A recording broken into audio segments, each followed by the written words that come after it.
The house that stole her freedom. The truth behind Tuya Tuya's story. The first time the house opened, people said it was a miracle. Its wide doors unfolded like something alive. Like a gift being revealed, smooth white walls reflected the sun. And its glass window showed a version of life that looked clean, organized, and, most importantly, better. From the outside, it looked like hope. But Tuya Tuya would later understand. Not everything that opens is meant to be opened. Some things, like Pandora's box, carry more than they promise. Before the house, there was no need to explain life. Tuya Tuya woke with the light, not a clock. She moved with her family across the land, not because someone told her to, but because that was how life flowed. Food was gathered, not scheduled. Laughter came freely, not when a camera was ready. No one watched. No one judged. No one edited. Life simply existed. And it was enough. When the old lady returned for the second time, everything changed faster. This time, she didn't just talk about helping. She talked about growth, about building something bigger, about sharing the story with the world. We can do more now, she said, her voice brighter, sharper. People care, they want to support you. Tuya Tuya didn't fully understand what that meant, but she noticed the difference in tone. The kindness was still there, but it had direction now, purpose, urgency. Soon, more people arrived, more equipment, more plans. The house became busier than ever. Inside, it no longer felt like a quiet place. It felt like a center of activity. Voices echoing, footsteps moving quickly, cameras being set up again and again. Today we film cooking. Tomorrow we film hunting. Next week we film daily life. Daily life. The words felt strange. How could life be daily if it was planned days ahead? At first, Tuya Tuya tried to live as she always had. But the camera followed. If she walked outside, someone adjusted the angle. If she spoke, someone asked her to repeat it. If she laughed, someone said, "Wait, do that again." Her life was no longer just happening. It was being captured, then corrected, then captured again. The old lady was careful. She didn't let strangers come too close anymore. If tourists tried to take photos, she would step in immediately. No pictures. She would say, "This is private. This is respectful." But respect, in her hands, had a different meaning. Only her team could film. Only her version could be seen. And the more control she had, the more the story changed. Online, everything looked perfect. The video showed a peaceful life, a strong family, a beautiful connection to nature.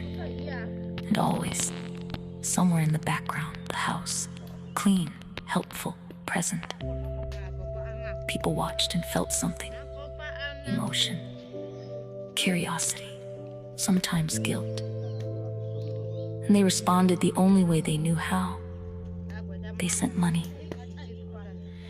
"We are helping them grow," the old lady would say, smiling at the screen. But Tuya Tuya began to notice something. The money didn't change her freedom. It changed the expectations. More views meant more filming. More filming meant less rest. Less rest meant less life that wasn't watched. One afternoon, Tuya Tuya tried to leave early with her family to follow the old paths they used to walk. But a voice called her back. "Not yet. We need you for one more scene. One more scene." It sounded small, but those small moments began to build into something heavy. She stayed. Again. The house started to feel different. Its walls, once just walls, began to feel like boundaries. Not locked, but limiting. She could still step outside, but not without being called back. She could still speak, but not without being guided. She could still live, but not without being seen. At night, Tuia began to notice the silence inside herself. Not the peaceful silence of the land, but a quiet confusion. Who was she when no one was watching? And when someone was watching, was she still herself? The old lady never spoke about control. She spoke about opportunity, about impact, about the importance of sharing this culture with the world. But culture, Tuia realized, is not something you perform. It is something you live.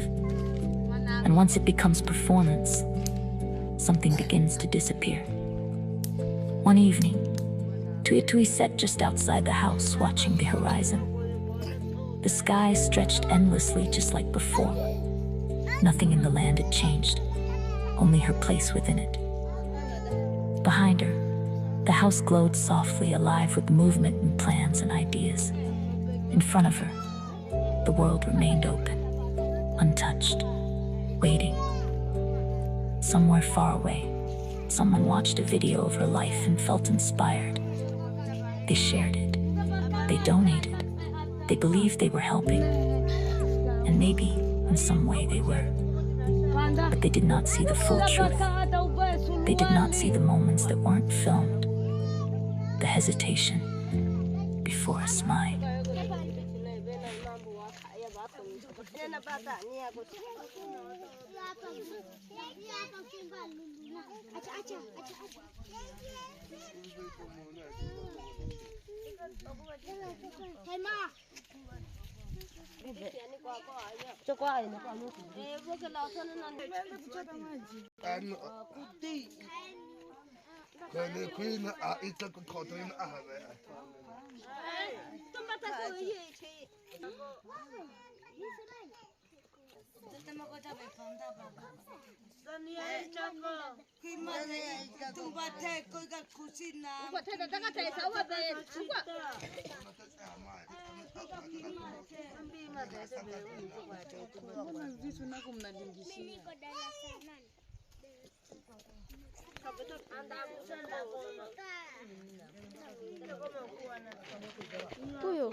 Tampiga.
Aku pele-pele teh.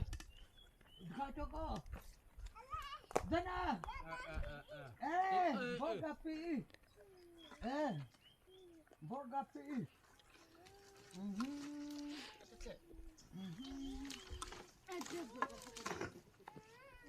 Oh, bena bonete. Kita gochan. Kamu godo kugo ya kiri. Akana kiri. Tete, ditsi. You don't need to put a cat and the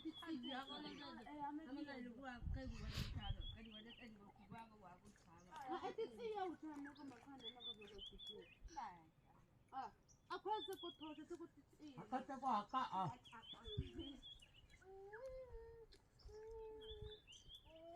Tengah eta amma tukujuhu na pe ambe. Waya kwa man.